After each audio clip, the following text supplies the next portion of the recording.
Hello everyone, how's it going? I am WoWcrendor, and welcome to the 4th episode of World of Crendor, where I answer your questions that you submit to worldofcrendor@gmail.com. If you submitted a question 2 or 3-ish weeks ago for like the other episodes, I would suggest resubmitting a new question, or that question again if you really like it, because I mainly look at the newer questions, and the amount of emails I have is growing at quite a rapid rate. So I would suggest, if you want your question read, resubmit it because it has a better chance. That's what we're getting to. That's what we got. First question. Hey Crendor, I was wondering what you think of the idea of a raid finder. If you don't know what it is, it's essentially supposed to be a dungeon finder, but for raids. Yay, pugging raids. I was just wondering what your whole take on it is. RAFLOL.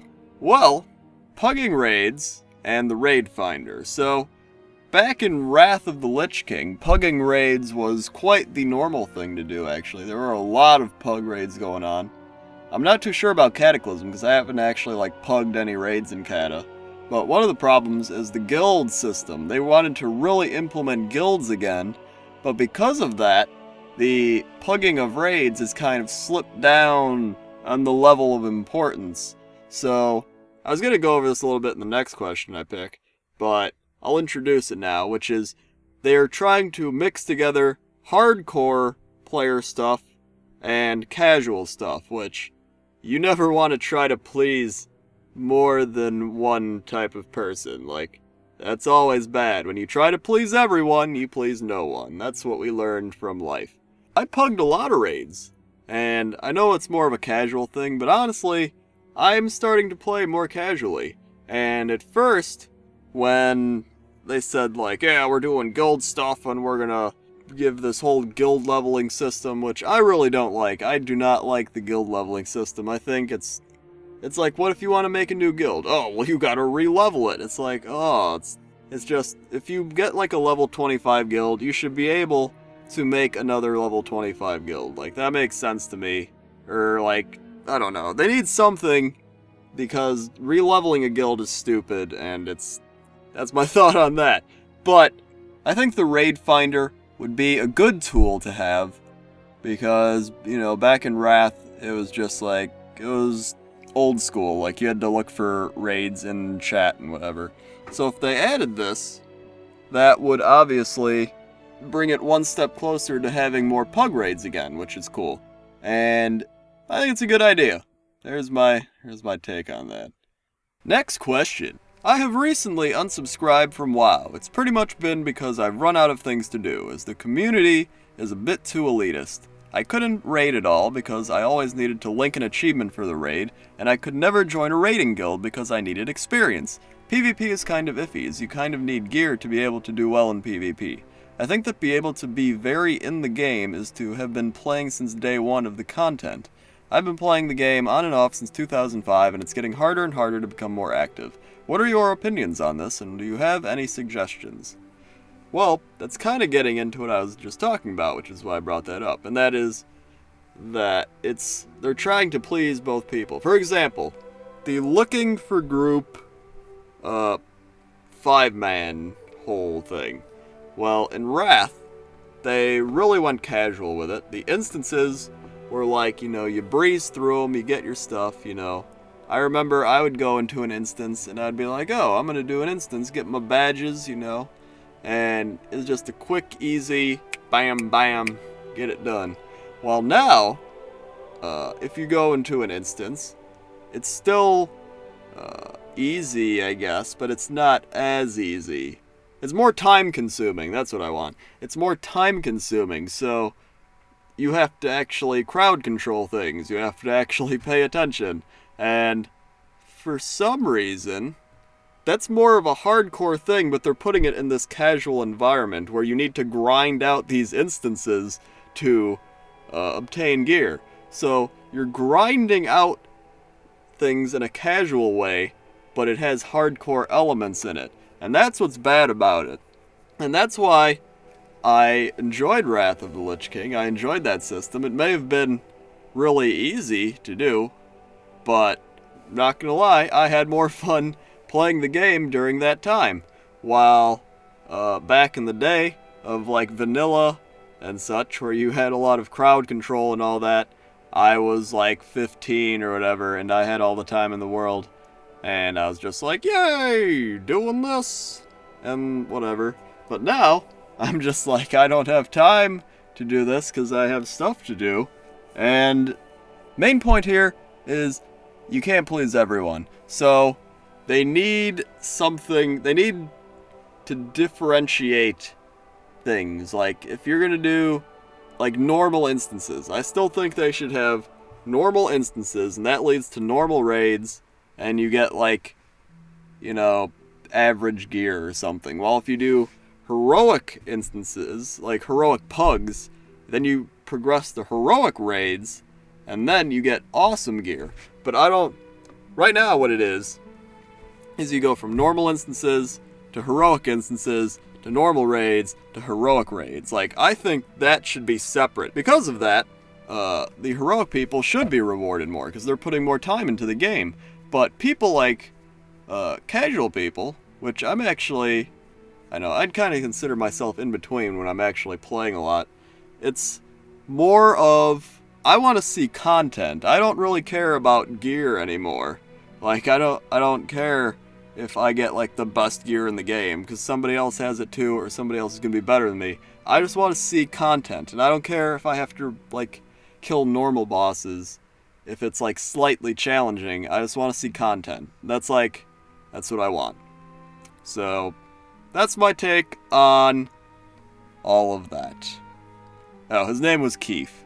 There you go, Keith. Time for the LoL question. Hey Crendor, my question is about League of Legends champions balance. I've noticed that many people think the game is imbalanced because of some overpowered and some underpowered champions in the game. What is your opinion about the balance of the LoL champions? Lef. Well, Lef, I get this question a lot. I would even say that almost half the questions I get about LoL are about champion balance. So that's a lot of questions. And the thing with champion balance is it changes so much, because one little change could affect the entire scale of champions. So like, if they buff an item, that item might make a champion that was really underpowered at one point really overpowered at one point. So every little thing they do impacts the game, and that is what's so hard to balance about a game like League of Legends or any MOBA game. And they release champions every 2 weeks, which I get why they do it, because they're making money and they want money, but that means a lot of champions aren't going to get played, or they'll get played on a lower level, because you can really play anyone you want on a lower level, it doesn't really matter.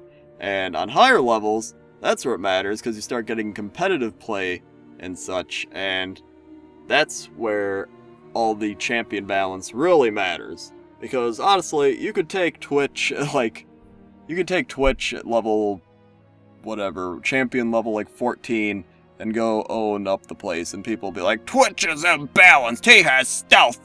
But he's not really. He's bad. All stealth champions are really bad. Twitch, they nerfed Twitch so hard. Twitch was like the first person I ever bought. I was like, there's a rat guy, and he can shoot crossbows. That is so cool.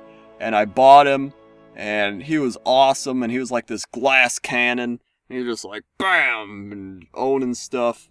And then they just nerfed him into the ground, and they were like, we didn't nerf him. But they knew they nerfed him. They knew what they did. So now I rarely play him. That's aside the point, though.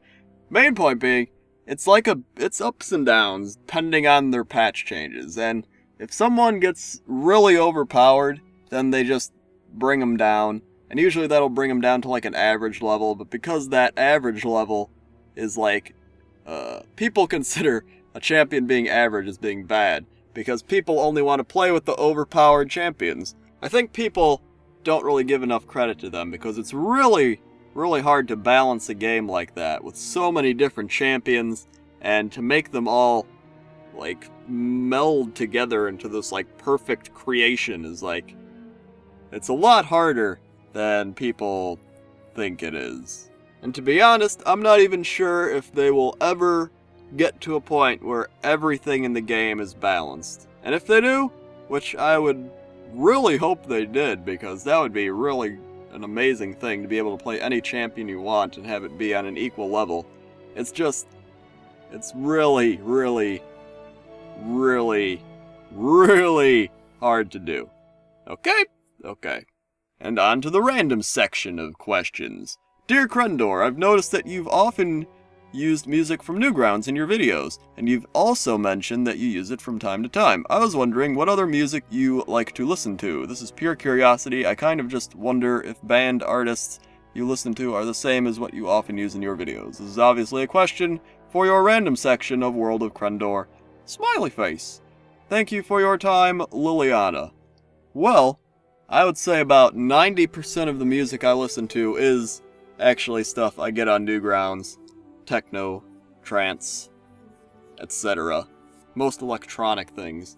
Because, I don't know, I don't really like mainstream music. I like occasional songs, but nothing really in particular. Hate pop music. Hate it. Not a big heavy metal fan. Sorry, heavy metal fans. I just don't like metal that much. I like some rock. I like some alternative rock stuff. Like, I liked Linkin Park. Old Linkin Park. Their new songs are really boring. Except for, like, maybe one or two.